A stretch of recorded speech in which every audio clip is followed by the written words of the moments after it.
They could be any group of friends meeting for an afternoon chat.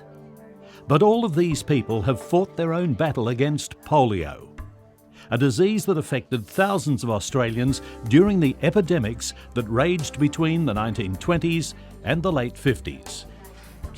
Official records indicate 40,000 Australians contracted polio at this time, but actual figures could be 100 times greater. Some polio survivors were completely paralysed. Others left with severely weakened limbs requiring calipers or other mobility aids. But with intense physiotherapy, many were told to do away with their aids, put it all behind them and just get on with their lives. Today, there are people like Karim, who came to Australia after contracting polio in their home country, who will benefit from the experience of Australian polios. However, this group of people now have another challenge to deal with. They are experiencing the late effects of polio or post-polio syndrome. They are on a mission to find treatments and strategies to overcome the late effects of polio and then share them with other polio survivors and the medical profession, many of whom think that the war against polio was won in the 60s with the success of mass immunisation.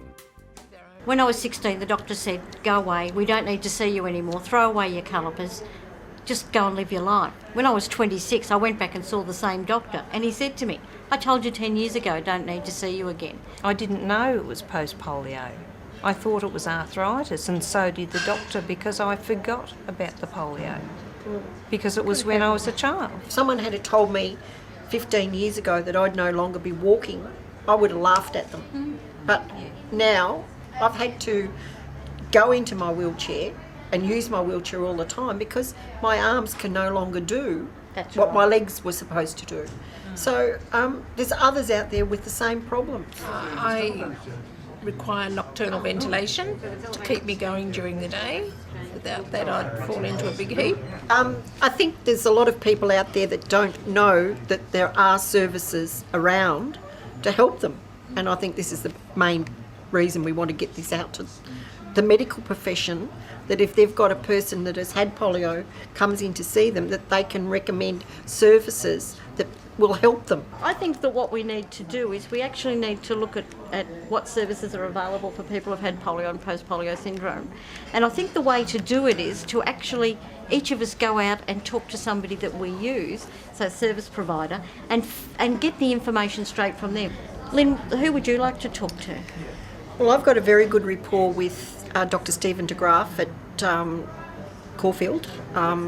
He has taken on a lot of post-polio clients, patients, which way you like to call them. He does a lot with pain management and fatigue, and he's helped me a lot. So you're actually a client of his? I'm actually a client of his. Really And I know he's very keen for something like this to be made, to get the message out to other people. That's great, Lynn. Mary, who do you think that you could talk to that would be able to help us? I think perhaps it would be appropriate for me to talk to the Victorian Respiratory Resource Service, which is attached to the Austin Hospital. So, Karim, who is it that you could go and talk to? Well, I think I'll speak with Darren from Polio Services Victoria at St Vincent's. I've just recently started seeing Darren about a year ago or so, when they transferred me over from the Children's Hospital because they said I was too old anymore. Trish, who do you think you could go and see? Well, actually, I think it'd be a good idea if I actually went and spoke to Kathy White, who's the coordinator of Polio Services Victoria, which is the service for polios within Victoria.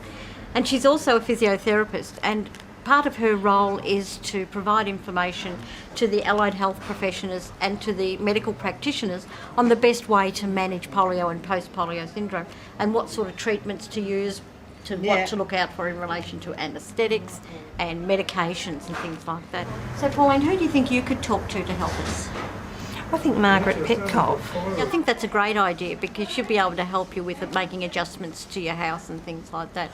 Yes, and I need some assistance with different things around the house that I'm having trouble managing now. Okay, here's our assignments. Thank you. Thank you. Thank you. Here, Karim. Thank you. Okay, so Trish, that means we're at systems go with our project. It means we're off to work.